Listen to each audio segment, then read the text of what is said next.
Well, now we're going to work on basic mount repair.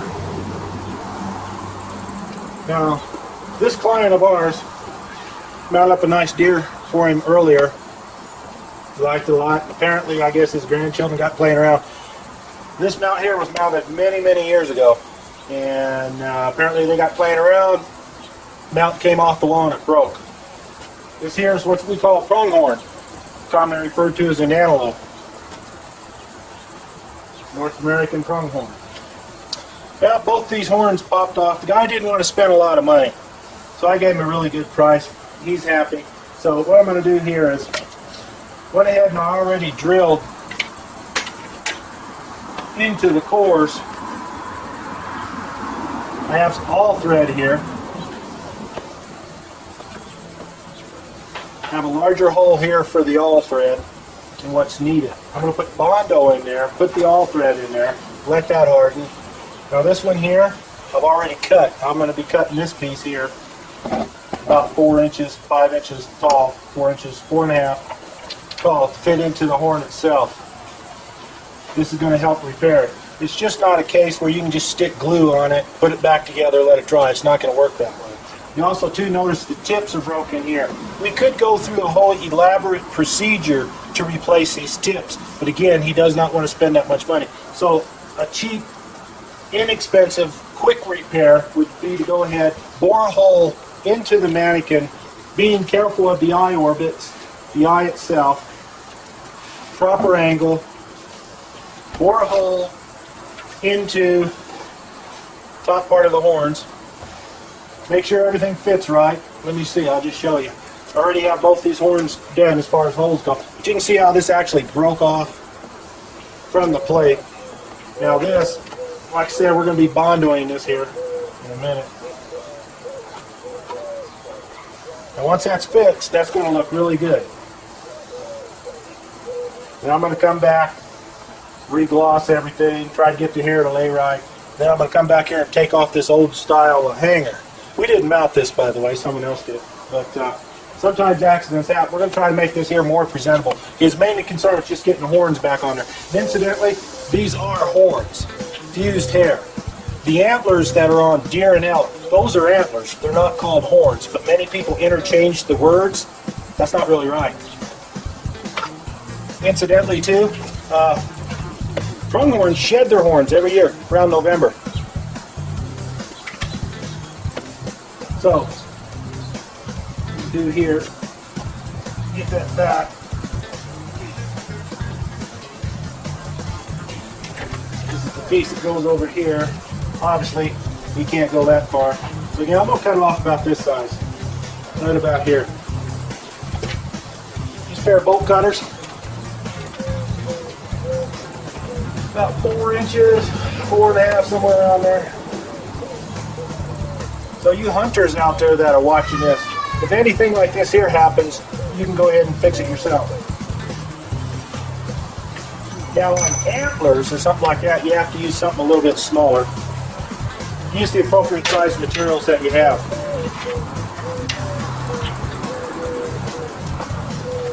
As we can see, I'm going to take a quick test fit. Again, I already bored the hole, elongated.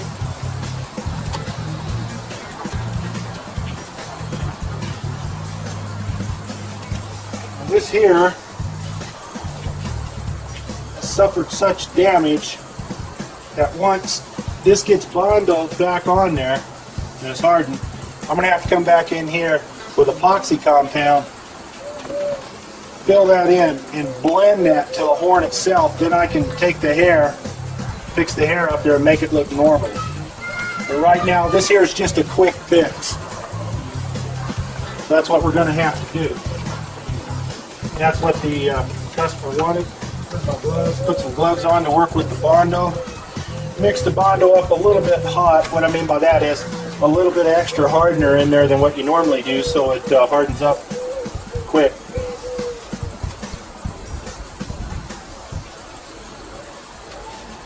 The reason why I like to use gloves, because usually I get into the work smearing and rubbing.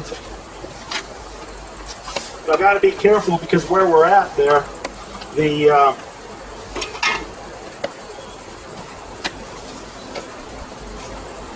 hair could get saturated with Bondo, then we got some problems. So I want to be fairly careful. So I'm only going to mix up enough to do one horn at a time. We really don't need a lot, but we need enough to get the job done. Since I have a little bit more of an opening here, about an inch, inch and a half going down, I'm going to mix up just a little bit more. Not a whole lot. I think that should do it. Put this on, this here. And that's what we need to do. Mix this up. Of course, I've got the wrong side over here. Go over here and get the right side.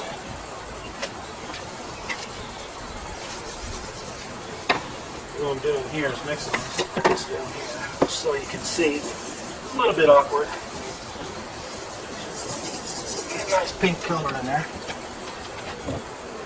Now what I want to do,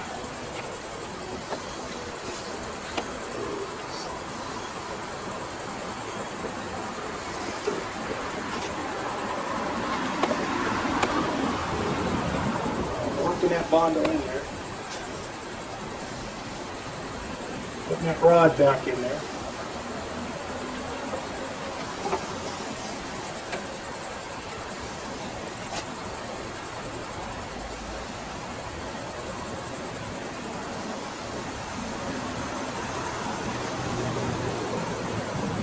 Now, Bondo on both these here, coming down.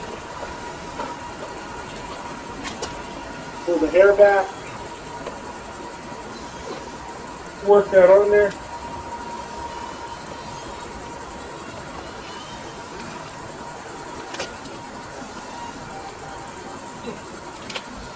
Make sure that's worked in there. Then we'll wait for what's commonly referred to as a kick. Wait for the Bondo to kick. In other words, it starts to get hard. But at that point in time, we got to leave it alone. If we disturb anything that's been Bondoed, where use of a catalyst has been used where it's Bondo, fiberglass or something like that, while it's drying, you just ruin the whole project almost. So now that it's on there, I'm going to leave it alone. It'll dry fairly hard within about a half hour. Usually it requires about 5 hours to total drying, but within a half hour this here will be just hard enough. Then I can go ahead and finish the other side. And that's exactly what we're going to do on that side. And then on the back we're going to come back here. But we'll come back in about a half hour and we'll start on the other side. Well, it's been about 30 minutes, actually more like 45 right now. What I did was, I came out here, I took paper tape, I laid paper tape down here to help protect the hair, because I'm going to have to take this other horn, put the Bondo in here, Bondo in that part in here, and then go ahead and secure these two together. My biggest concern was the overflowing Bondo would get on this part of the hair, because this part has a lot more damage. I was talking about earlier, I'm going to have to come back in here and use epoxy. So let me go ahead and get started on this part here, tighten this up a little bit so it doesn't move around quite so much. So, you notice the layering, paper tape, lay it on there. This pulls off real easy. Any other type of tape is, chances are going to pull hair out. So, let me just move on here. Let's get her done. Here. It's quick Bondo. And again, if you're used to using fiberglass, use fiberglass. That's fine. I think you got plenty right there. You don't need any more than that. In fact, I think I'll put some of this back. I don't use too much.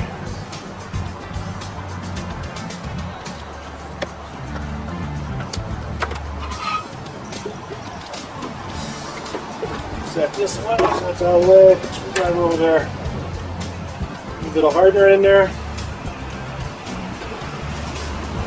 Mix it up. See if you can go ahead and see this here. I'm getting a nice pink color on here. Wish I had a little bit more work time with it, but then I have to do what I have to do to get it done. So a little bit in that upper part. And what I want to do here, pull this out. Now you could fix it too where this all thread actually screws in there, but right now I just want to go ahead and make it where I have a little bit of excess on top to fill up those gaps. Henceforth the paper tape. Again, you hunters out there that have had problems, one reason or another, something's moving, or you buy an old mount, you want to go ahead and get it fixed up. This is a good way to do it. This is a good way. Okay, this is starting to get hard, so I gotta hurry up. I can't be messing around too much longer. There you go. But again, the tape is here to prevent this from getting down on the hair. As a matter of fact, it's starting to harden up real quick.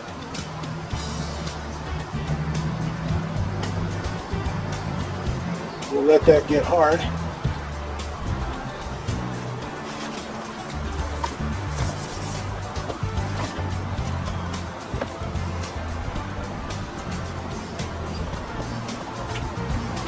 Make sure that's all. As you can see, this here is a respectable pronghorn. I would shoot it. That's for sure. We'll go ahead and let this harden up for another half hour, 45 minutes. We'll come back and we'll start working on this now. Okay, what I've done here so far, went ahead and bundled these back on there with that all thread rod coming up. You can see now this one here is sturdy and stiff, the way it should be. So you can see right here, it's kind of a big gap that happened when it fell off the wall. Now, what we try to do is push the foam and the skin back in there as close as we can. But what we're going to have to do here, again, this here is an economical repair for the customer because he didn't want to spend as much money as it would have taken to actually, be honest with you, to go ahead and remount the whole thing. So what we're doing here is saving him some money and still making a presentable mount. So what I'm going to do here now, I've already trimmed away, went ahead and used the knife and just trimmed away some of the Bondo here that was sticking out. And I done that shortly after I told you we're going to wait about 30-45 minutes. I went ahead and pulled the paper tape off. I waited about 10 minutes, pulled the paper tape off. That way the Bondo was still a little bit flexible and it was carvable. But now it's rock hard and it's not carvable at all. You'd have to go ahead and sand that. But what I'm going to do here is come back with some epoxy. It's a two-part epoxy you can get in different colors. I only have the brown color right now. So what I'm going to have to do is mix that, come back in here, and model that in there. And then once that's dry, I'll color that, then come back in, put the hair up there, and it'll look nice. Nice and presentable. Reasonable cost repair for the customer. Put the trash bag down there.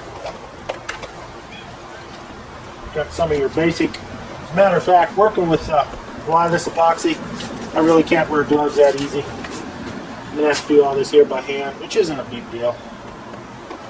Hands wash and clean up too. But you want to be careful working with skins, animal hides, things like that because, well, there of course you got transmission of disease and things. So it's usually 50-50 mix. The resin, the hardener. I like to use hot water and mix it in there. Makes everything smooth over very well. So I just mix it, knead it back and forth.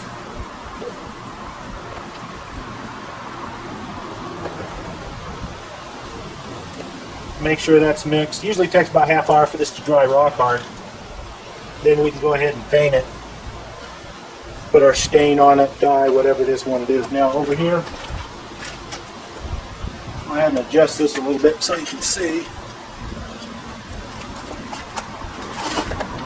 There you go. What we're going to do here, just work that epoxy down in there. And then what we can do, once we get all this worked around there right in the proper fashion, we'll come back with a wire brush or a toothbrush, preferably not the one you use every day. And we'll put these lines back in here. That way it looks more natural. Then we'll color it, and we'll put the hair up there. I may even go so far as to get a strip of hair, same colors up in here, that's pronghorn hair, and get that to lay up in there, and then everything will be right.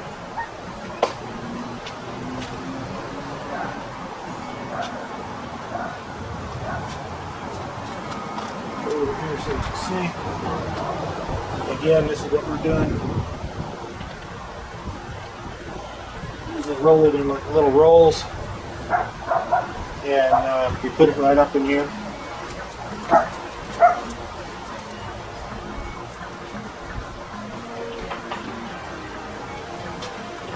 Smooth it down a little bit.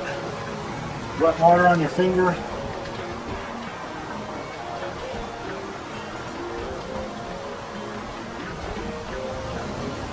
But you can see how this is going to blend back into it just right. Once all the hair comes up, all this here is colored back in. So what we'll do here is give this here some more time to dry, and then we'll come back and we'll color this right quick, and we'll brush the hair basically in place. What I'm trying to do here, see, apparently this individual here had tried to glue these back on. This is hardened glue we got to work out of this hair right here, so then we can come back and do our thing. Well, here we go. We're down to the last few minutes here. You can see, went ahead and used the epoxied in all around here. These horns now are solidly attached to this mount. The repair has been made. And again, this is a respectable antelope. I'd shoot him, that's for sure. Now, what I want to do here, comb the hair back a little bit, and I want to go ahead and try and match the color, which is going to be a little difficult. But what we're going to do here, we're going to use dark brown. We use a suede renew. It's an actual dye. It's a dye. Many different people make dyes. I understand this. This is just the one here that we happen to use here in Colorado Springs. What I'm going to do here, see a little bit of Bondo. I'm going to come back.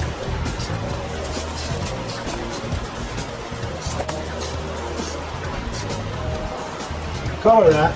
That's with the dark brown. Pull that hair back just a little. Now I'm going to come back. Just a little bit of black. Black, same manufacturer. Again, this is ink. It's not paint. So this is going to dull as it dries.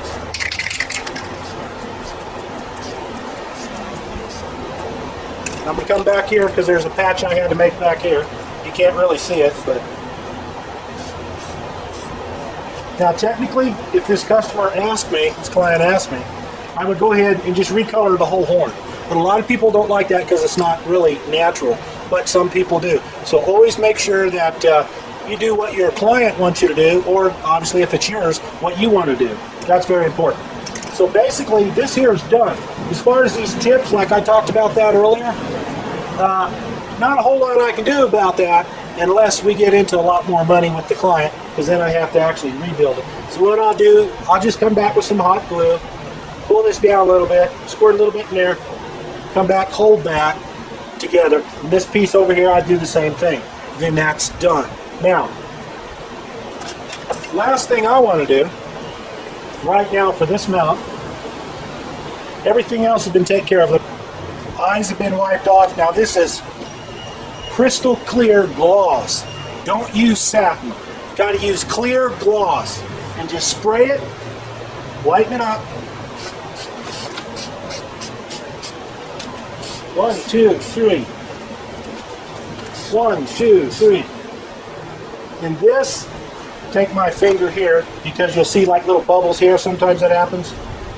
Come back, wipe those out. Don't let those stay, because now this is an acrylic. It's polyurethane. It's two different, polyurethane and acrylic's different, but this one here is acrylic. It will harden, so you want to make sure those bubbles aren't there. That puts a protective gloss coating on it. It looks alive, because our eyes are wet. They look wet.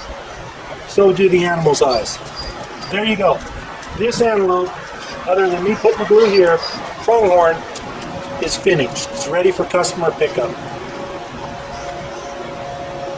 Quick repair, easy repair. You do it right, your client will be happy. It's not a bad mount. I took something that could have been trashed if the person was upset, turning it up into something usable again. Something that he could put back on his wall and be happy until the day he does.